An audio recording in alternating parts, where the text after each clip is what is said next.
Hello students, मैं doctor Sunita Tandon from R college Alwar. मैं आपको इलेक्ट्रोकेमिस्ट्री का चैप्टर पढ़ा रही हूँ और इसमें हम आज 11th लेसन लेक्चर पढ़ेंगे और इसमें आपको मैं कंडक्टोमेट्रिक टाइट्रेशंस पढ़ाऊंगी। और कंडक्टोमेट्रिक टाइट्रेशंस क्या हैं? ये कंडक्टोमेट्रिक टाइट्रेशंस ये हैं application of Kohlrausch's law, application of Kohlrausch's law. आपको मैंने कोलरॉशेस लॉ पढ़ाया, स्ट्रॉन्ग वीक इलेक्ट्रोलाइट पढ़ाए और कोलरॉशेस लॉ की आपको इससे पहले 4 या 5 एप्लीकेशंस पढ़ाई है मैंने। और कंडक्टोमेट्रिक टाइट्रेशंस उसका एक एग्जांपल है या एप्लीकेशन है कोलरॉशेस लॉ का। और कंडक्टोमेट्रिक टाइट्रेशंस ये इस बात पर निर्भर करती है। कंडक्टोमेट्रिक टाइट्रेशन आप समझते हैं कि क्या होता है, 2 रिएक्टेंट और एक ब्यूरेट से में हम एक सॉल्यूशन लेते हैं, एक बीकर में लेते हैं और टाइट्रेट करते हैं तो एंड पॉइंट निकालते हैं। तो आप समझते हैं कि टाइट्रेशन जो है, जब इलेक्ट्रोलाइट्स एक इलेक्ट्रोलाइट दूसरे इलेक्ट्रोलाइट से अभिक्रिया करता है तो अभिक्रिया करने के बाद उस पॉइंट पर जिस पर की अभिक्रिया पूर्ण होती है उसको हम साधारण टाइट्रेशन से न निकाल करके कंडक्टिविटी मेजरमेंट से निकालते हैं।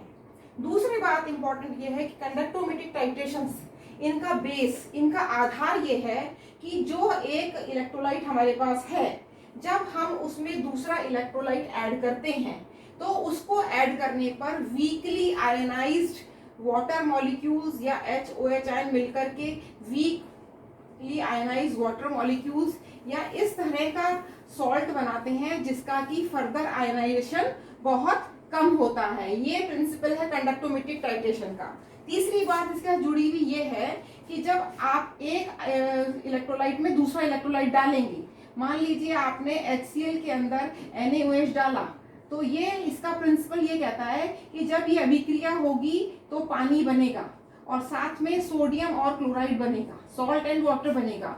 तो ये इस प्रिंसिपल पर आधारित है कि आपने लिया H आयन और क्लोराइड आयन, जब आप इसमें सोडियम हाइड्रोक्साइड डालेंगे तो ये एक आयन दूसरे आयन से रिप्लेस होगा, H आयन रिप्लेस होगा और उसकी जगह सोडियम आयन आएगा, दूसरा आयन आएगा। और जब एक आयन को दूसरा आयन रिप्लेस करता है तो दोनों आयनों की चालकताओं में अंतर होता है। जैसा कि यहाँ एक टेबल मैंने इक्विवेलेंट कंडक्टेंस की दे रखी है और इसमें सबसे टॉप के ऊपर है हाइड्रोजन आयन जिसकी इक्विवेलेंट कंडक्टेंस सबसे ज्यादा होती है, टॉप पे है 349.8। और इसमें दूसरा इलेक्ट्रोलाइट जो हमने यूज किया है वो है सोडियम हाइड्रोक्साइड। तो सोडियम हाइड्रोक्साइड जब डालेंगे तो H आयन को रिप्लेस करके सोडियम आयन आएगा जिसकी चालकता सिर्फ 5.1 है। तो इनके अंदर कोई लगभग 8 से 9 गुना चालकताओं का अंतर है।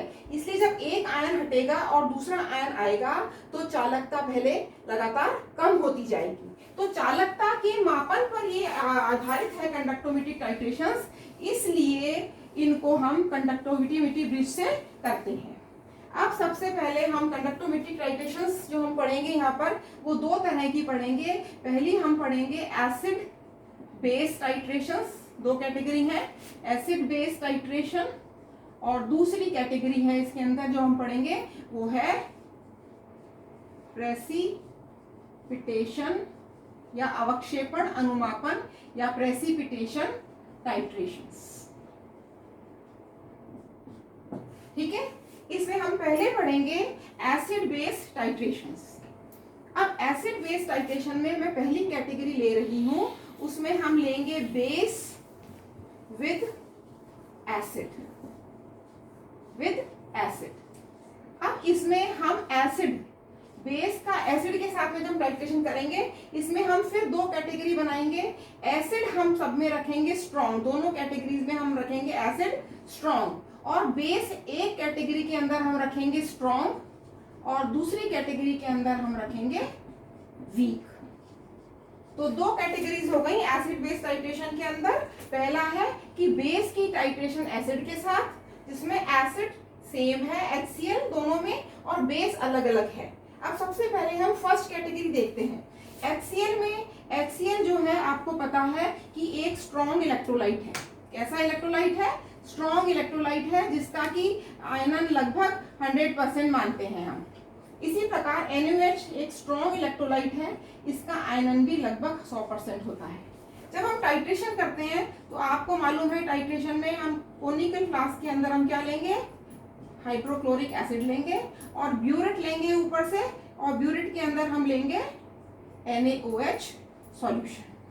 ठीक है, इसमें HCl है, इसमें NaOH है। जब हम इस HCl विलयन की चालकता, अब ये तो हमारी ऑर्डिनरी टाइट्रेशन है जो हम हमेशा करते हैं।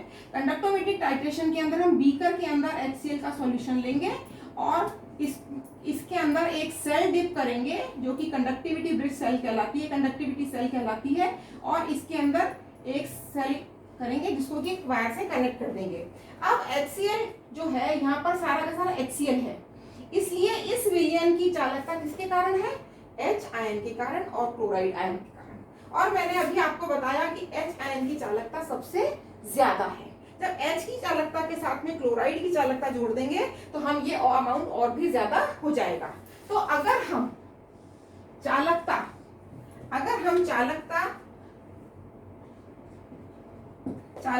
और